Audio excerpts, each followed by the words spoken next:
कल दोस्तों अभी हम क्वेश्चन लेके आए हैं मैथ का, जो मैथ पेपर का है खंड अ, जो सेशन ए, जो वस्तुनिष्ठ प्रश्न है 1 से लेकर 100 तक प्रश्न को हम अभी बताएंगे।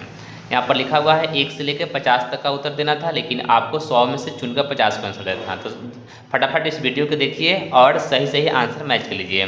चलिए 1 नंबर, यदि किसी बराबरता वितरण का माध्य तथा बहुलक क्रमशः 28 तथा 16 हो तो माध्यिका क्या होगा? दोस्तों 24 आ जाएगा माध्यिका, ऑप्शन नंबर सी आपका सही होगा। नेक्स्ट होगा दूसरा नंबर, 24 संख्याओं का औसत शून्य है, इसमें से अधिकतम कितनी संख्या शून्य से बड़ी हो सकती है? तो 0 हो जाएगा, ऑप्शन नंबर ए। यानी कि नेक्स्ट हो जाएगा तीसरा नंबर क्वेश्चन हो जाएगा आपका, एक निश्चित घटना की प्रायिकता होती है, एक निश्चित घटना की प्रायिकता 1 होती है, इसलिए ऑप्शन नंबर डी। एक पासे को एक बार फेंका जाता है तो एक अभाज्य आने की प्रायिकता क्या होगा? अभाज्य यानी कि 1/2 हो जाएगा आपका, ऑप्शन नंबर ए। नेक्स्ट तीसरा नंबर क्वेश्चन, निम्नलिखित में कौन सा विकल्प किसी घटना की प्रायिकता नहीं हो सकती है? दोस्तों 1.2 होगा, ऑप्शन नंबर ए। नेक्स्ट हो जाएगा क्वेश्चन नंबर आपका 6, यदि पी ई किसी घटना ई की प्रायिकता को दर्शाता है तो अब ए में कौन सा होगा? तो ऑप्शन नंबर सी हो जाएगा, 0 less than greater than P E और लेस दैन ग्रेटर दैन 1, यानी कि ऑप्शन नंबर सी आपका सही हो जाएगा। 7वां नंबर क्वेश्चन, एक असंभव घटना की प्रायिकता कितनी होती है? तो असंभव का 0 होता है, निश्चित का 1 होता है, तो इसका असंभव पूछ रहा है तो ऑप्शन नंबर डी यानी कि 0 हो जाएगा। एक पासे को एक बार उछाला जाता है तो कौन विषम संख्या आने की प्रायिकता क्या होता है? विषम संख्या 3 होता है दोस्तों, कुल संख्या पासा का 6 होता है, तो 3/6 होगा, यानी कि 1/2 आ जाएगा, ऑप्शन नंबर सी। नेक्स्ट हो जाएगा 9 नंबर क्वेश्चन, 1 से 30 तक की संख्याओं में से यदि एक संख्या को चुन लिया जाता है तो चुनी गई संख्या की आभाज्य संख्या होने की प्रायिकता क्या होगा? दोस्तों आभाज्य संख्या होने की प्रायिकता आपका 1/3 चलाएगा, ऑप्शन नंबर बी हो जाएगा। नेक्स्ट हो जाएगा क्वेश्चन नंबर आपका 10 नंबर क्वेश्चन यहाँ देखेंगे, यदि किसी खेल की जीतने की प्रायिकता 0.4 हो तो इसकी हारने की प्रायिकता क्या हो जाएगा? 0.6 होगा, ऑप्शन नंबर बी। यदि एक समचतुर्भुज की विकर्ण की लंबाई क्रमशः 10 सेमी तथा 24 सेमी हो तो उसकी प्रत्येक भुजा की लंबाई कितनी होगी? 13 सेंटीमीटर होगा, यानी कि ऑप्शन नंबर हो जाएगा कौन सा आपका? C number. या इसमें लगा लीजिएगा कर्ण बराबर जो होता है, कर्ण बराबर लंब का स्क्वायर जो आधार का स्क्वायर रूट में निकालिएगा तो इतना चल आएगा। नेक्स्ट हो जाएगा आपका क्वेश्चन नंबर 12, किसी बाह्य बिंदु से किसी वृत्त पर कितनी स्पर्श रेखा खींची जा सकती है? दोस्तों 2 स्पर्श रेखा खींच सकती है, बाहर से एक ऐसे यानी कि 2, ऑप्शन नंबर हो जाएगा बी। नेक्स्ट हो जाएगा क्वेश्चन नंबर आपका, यदि किसी वृत्त की त्रिज्या तथा बाह्य बिंदु से वृत्त पर खींची गई स्पर्श रेखा की लंबाई क्रमशः 7 सेमी तथा 24 सेमी हो तो वृत्त के केंद्र से बाह्य बिंदु की दूरी क्या है? दोस्तों 25 सेंटीमीटर इसका आंसर आ जाएगा, ऑप्शन नंबर सी हो जाएगा। नेक्स्ट होगा 14 नंबर क्वेश्चन, यदि किसी वृत्त की जीवा तथा त्रिज्या की लंबाई क्रमशः 16 तथा 17 सेंटीमीटर हो तो वृत्त की केंद्र से जीवा की लंबिक दूरी क्या होगा? तो 15 सेमी हो जाएगा, ऑप्शन नंबर बी। नेक्स्ट होगा क्वेश्चन नंबर आपका 15, यहाँ पर देख सकते हैं 15 नंबर क्वेश्चन, चक्रीय चतुर्भुज की सम्मुख कोण के किसी भी युग्म का योगफल होता है? तो 2 होता है, ऑप्शन नंबर डी। नेक्स्ट हो जाएगा, निम्नलिखित रेखा युग्म में कौन सा किसी वृत्त में समांतर नहीं हो सकती है? तो 2 व्यास समांतर नहीं हो सकती है, ऑप्शन नंबर डी। यदि वृत्त की किन्हीं 2 त्रिज्याओं के बीच का कोण 130 डिग्री है तो त्रिज्याओं के आंतरिक सिरे पर स्पर्श रेखा के बीच का कोण कितना होगा? 50 डिग्री का होगा, ऑप्शन नंबर सी। अब आ जाइए क्वेश्चन नंबर 18 पर, यदि एक समांतर चतुर्भुज के विकर्ण बराबर हो तथा एक दूसरे के समकोण पर समद्विभाजित करता है तो वह चतुर्भुज क्या होगा? तो चतुर्भुज वह जो होगा वर्ग होगा, ऑप्शन नंबर बी।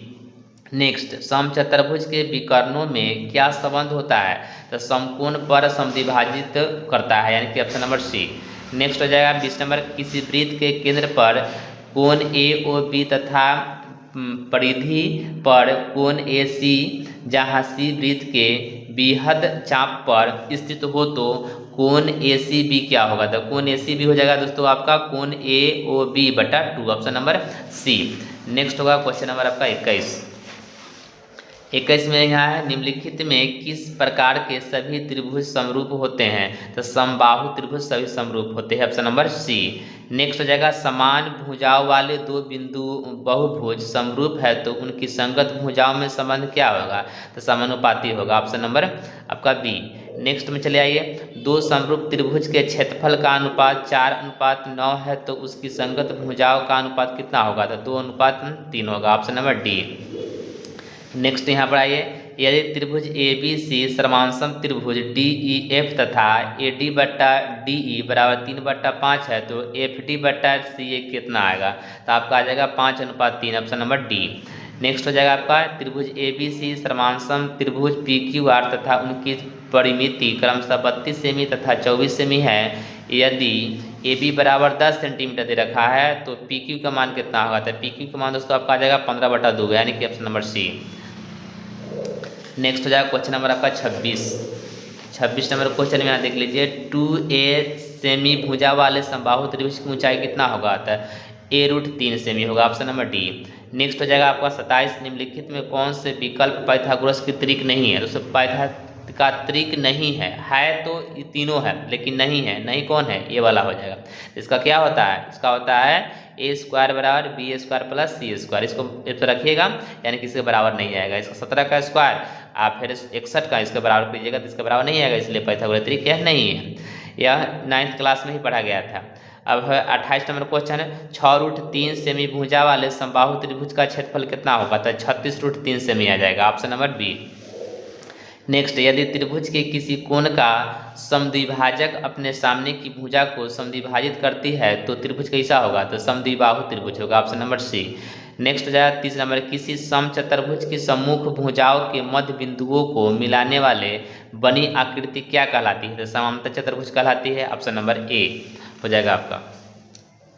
नेक्स्ट हो जाएगा क्वेश्चन नंबर आपका 31, बिंदु दे रखा है 9,3 तथा 15,11 के बीच की दूरी क्या होगा? तो बीच की दूरी का फॉर्मूला निकाल के लगेगी, आपका आ जाएगा 10 इकाई, option number B.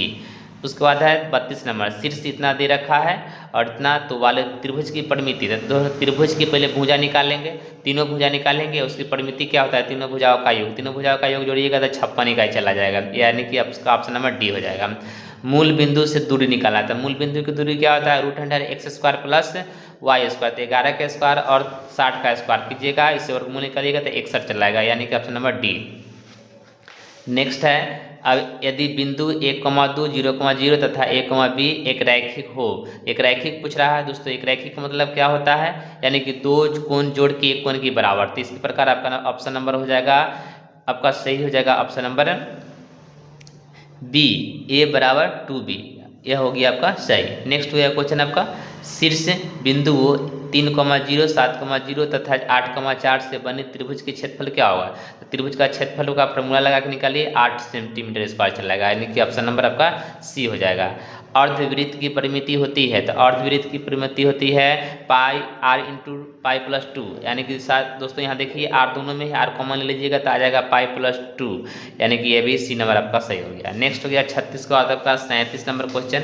37 number question यहाँ पर देख लिए, 28 सेमी भुजा वाले वृत्त की परिधि होती है, 28 सेमी भुजा वाले वृत्त की परिधि होगा 28 सेमी वाला जब होगा वृत्त की परिधि 88 centimetre, option number C. Next हो गया 14 सेमी त्रिज्या वाले वृत्त के त्रिज्यखंड की परिमिति 50 सेमी हो तो त्रिज्यखंड का केंद्रीय कोण कितना होगा? इसका केंद्रीय कोण हो जाएगा 90 डिग्री का, ऑप्शन नंबर डी। उसके बाद 39, एक तार 80 सेंटीमीटर त्रिज्या वाले वृत्त के रूप में मुड़ी गई है, इसे पुनः वर्गाकार तार के रूप में मोड़ने पर इसकी भुजा की लंबाई कितनी होगी? तो इसकी भुजा की लंबाई हो जाएगा दोस्तों आपको 44 centimetre, option number C.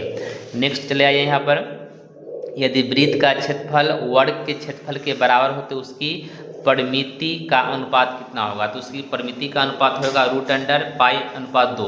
Next हो जाएगा क्वेश्चन नंबर आपका 41, द्विघात समीकरण इतना दे रखा है, इसमें मूलों की प्रकृति बताना है, तो मूल इसका हो जाएगा दोस्तों वास्तविक और असमान, यानी कि ऑप्शन नंबर ए। नेक्स्ट हो जाएगा 42 नंबर, द्विघात समीकरण इतना दे रखा है जहाँ बी एलिमेंट नॉट जीरो, विवेचक निकलना है, तो विवेचक का मान आ जाएगा a - 4ac, option number A.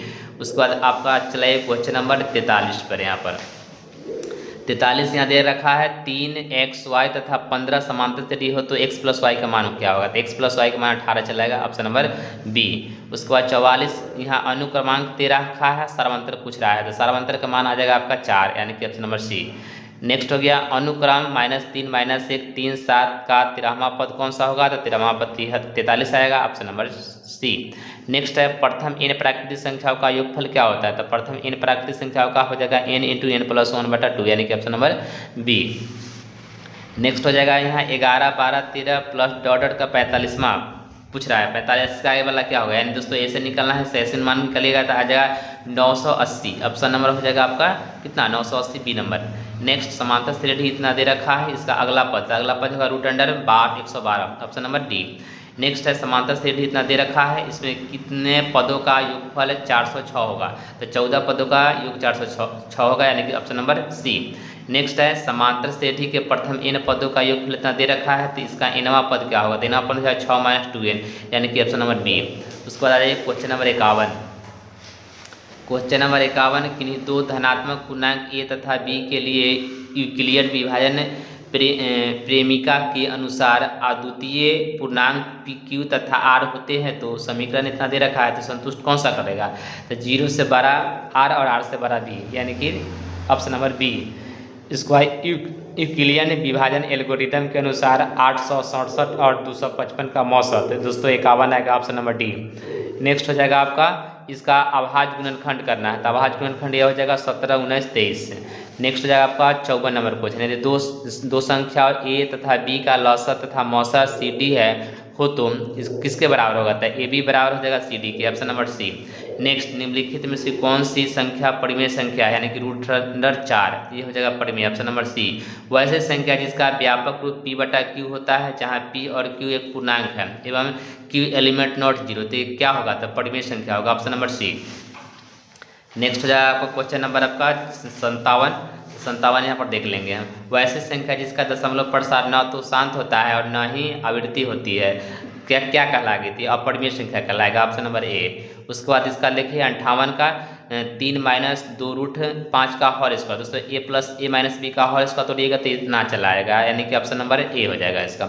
इसका बहुपद दे रखा है इसको गुणनखंड करने के लिए, तो इसका ऑप्शन नंबर सी हो जाएगा, सी नंबर। उसके बाद यहाँ चलिए 60 नंबर बहुपद दे रखा है x² + 7x + 10 का शून्य, तो शून्य निकालिएगा फैक्टर तोड़ के, तो इसका शून्य का जाएगा -2, -5 यानी कि ए नंबर ऑप्शन हो जाएगा। इसका दे रखा है sin थीटा 45/53, तो cos थीटा का मान क्या होगा, तो cos थीटा का मान आ जाएगा आपका 28/53, ऑप्शन नंबर बी। उसके बाद आ जाइए यहाँ sin 29 डिग्री बटा sin 61 डिग्री, तो इसका आंसर आ जाएगा 1 यानी कि चेंज करिएगा मान में, तो ऑप्शन नंबर 1 सी हो जाएगा।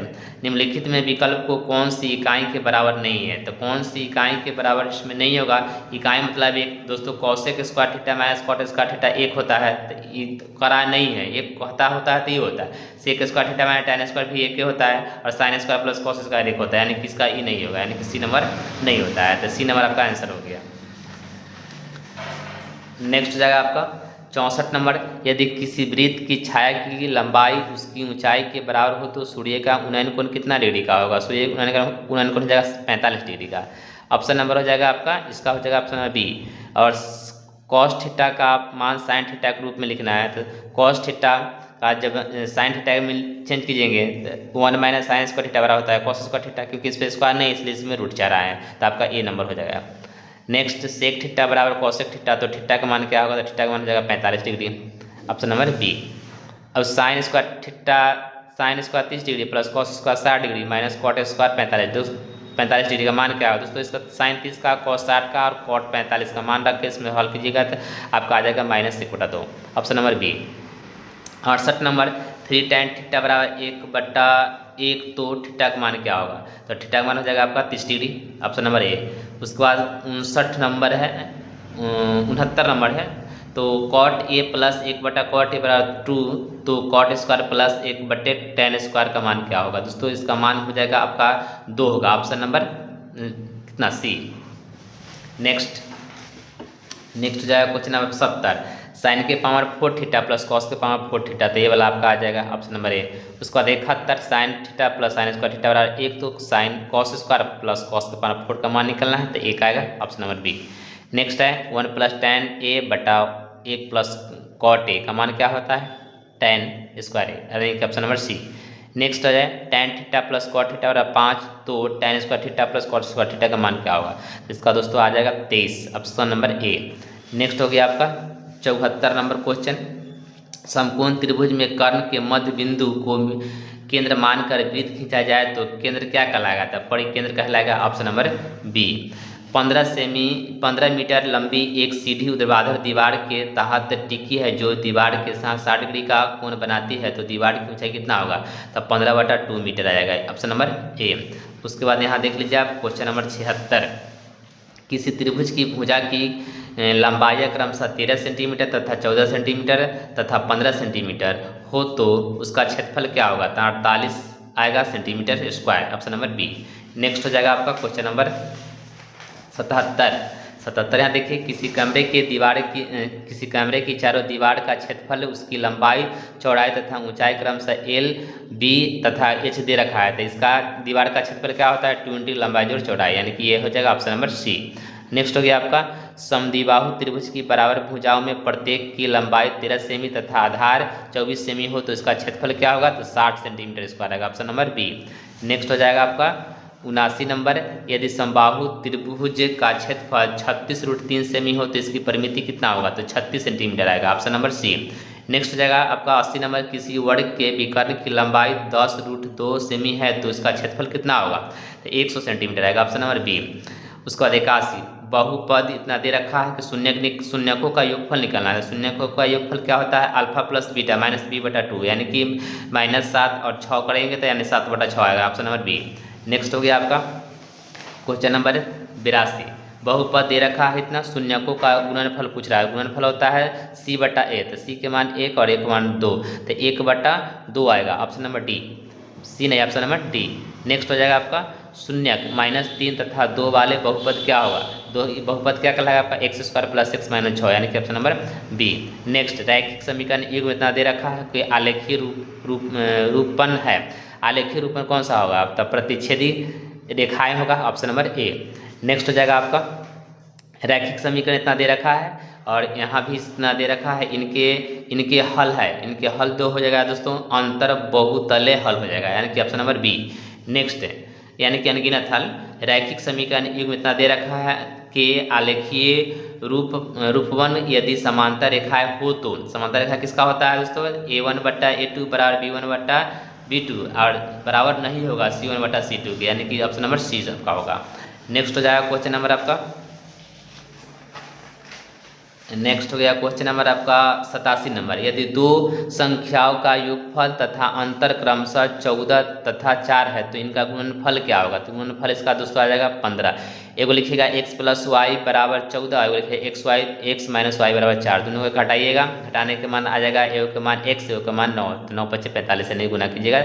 ऑप्शन नंबर ए हो गया। नेक्स्ट हो गया 88 नंबर, यदि शांत जल में नाव की चाल 8 किलोमीटर प्रति घंटा से तथा धारा की चाल 3 किलोमीटर प्रति घंटा से, तो धारा की अनुकूल का नाव की अपेक्षित क्या होगा दोस्तों? यानी कि 8 किलोमीटर गया, उसके बाद धारा में 3 किलोमीटर, यानी कि 8 में से 3 घटा दीजिए, कितना आएगा? 5, तब 5 किलोमीटर प्रति घंटा। ऑप्शन नंबर कितना हो जाएगा? बी। नेक्स्ट हो जाएगा आपका क्वेश्चन नंबर 89, x चर में x² + bx + c = 0 एक द्विघात समीकरण कहलाता है जहाँ a b c वास्तविक संख्या है, तो a एलिमेंट नॉट 0, यानी a के मान 0 नहीं होता है। Option number A. 90 नंबर देखिए, द्विघात समीकरण यहाँ दे रखा है 5x² - 6x - 2 का विवेचक क्या होगा? विवेचक यानी कि डी निकालिएगा तो 76 आएगा। Option number B. तो 91 नंबर क्वेश्चन है, यदि दो वृत्त की परिधि का अनुपात 3:4 है तो उनका क्षेत्रफल का अनुपात क्या होगा? तो क्षेत्रफल का अनुपात में कहा जाएगा 9:16। Option number A. अब क्वेश्चन नंबर आपका हो जाएगा 92। यहाँ देखिए, एक त्रिज्यखंड केंद्रीय कोण का मान 60 डिग्री तथा त्रिज्या 21 सेंटीमीटर, तो चाप की लंबाई कितना होगा? चाप की लंबाई इसका आ जाएगा 22 centimetre. Option number C. Next 93, 6 सेमी किनारे वाले 3 घन को घनाभ बनाते हुए आरंभ में अंत तक जोड़ा जाता है तो परिणामी घनाभ का आयतन क्या होगा? तो 648 सेंटीमीटर क्या होगा? आएगा ऑप्शन नंबर ए। नेक्स्ट हो जाएगा, यदि दो गोले का पृष्ठ क्षेत्रफल 16:9 के अनुपात में हो तो उसके आयतन का अनुपात कितना होगा? जिसका आयतन का अनुपात आ जाएगा 64:27, यानी कि ऑप्शन नंबर बी। नेक्स्ट हो गया आपका क्वेश्चन नंबर 95। यदि घन का संपूर्ण पृष्ठ का क्षेत्रफल 868 वर्ग सेमी हो तो इसका आयतन है, तो इसका आयतन दोस्तों आ जाएगा 1728 घन सेमी, ऑप्शन नंबर ए। अब 96 का देखिए, यदि घनाभ के 3 आसन फलकों के क्षेत्रफल क्रमशः x, y एवं z है तो घनाभ का आयतन क्या होगा, तो यानी कि इसी घनाभ का आयतन पूछ रहा है, तो घनाभ का आयतन होता है लंबाई गुने चौड़ाई गुने ऊंचाई, तो इसका फलक भी पूछ रहा है, यानी कि ऑप्शन नंबर हो जाएगा आपका यदि घनाभ की 3 आसन फलकों के क्षेत्रफल क्रमशः इतना इतना देता है, वो हो जाएगा ऑप्शन नंबर आपका बी, हो जाएगा बी। ठीक है, उसके बाद 97 का देखिए यहाँ पर 97 नंबर क्वेश्चन। एक बेलन की ऊंचाई 14 सेंटीमीटर तथा इसका वक्र का क्षेत्रफल जो है 264 वर्ग सेमी है, तो इसका आयतन कितना होगा, तो 396 सेंटीमीटर क्यों आएगा। तो 97 हो गया दोस्तों। अब इधर देख लीजिए आपका 98 क्वेश्चन नंबर। तो 98 में क्या हो जाएगा, निम्नलिखित में केंद्रीय प्रवृत्ति की किस मापने की गणना के लिए संचयी परम्परता की जरूरत पड़ती है। दोस्तों संचयी परम्परता किससे पड़ता है, माध्यिका में लगता है, तो माध्यिका होगा ऑप्शन, तो माध्यिका ऑप्शन है ए में, तो यानी कि नंबर आपका ए हो जाएगा। उसके बाद 99 नंबर, प्रथम 10 अभाज्य संख्या का माध्यिका निकलना है, 10 को अभाज्य संख्या लिख लेना है और इसका बीच की संख्या चुन के लिख देना है, तो 12 आएगा, तो यह 12 हो गया आपका आंसर। उसका अभाज्य। चलिए नेक्स्ट, उसके बाद देखिए यहाँ पर 100 नंबर क्वेश्चन आपका लास्ट है, 100 नंबर क्वेश्चन। सममित परम्परता वितरण सारणी में होता है, तो दोस्तों ए नहीं होगा, नहीं ए भी होगा, यानी कि ए होगा माध्य बराबर बहुलक बराबर माध्यिका, तो ऑप्शन नंबर सी। तो इसके लिए क्वेश्चन नंबर 1 से लेकर 100 तक क्वेश्चन को हमने बताए, और आप लोग प्रत्येक क्वेश्चन को मैच कीजिए, आप कितने बनाकर आए हैं सही, आपका कितना नंबर आने वाला है। आज के लिए इतना ही, जय हिंद।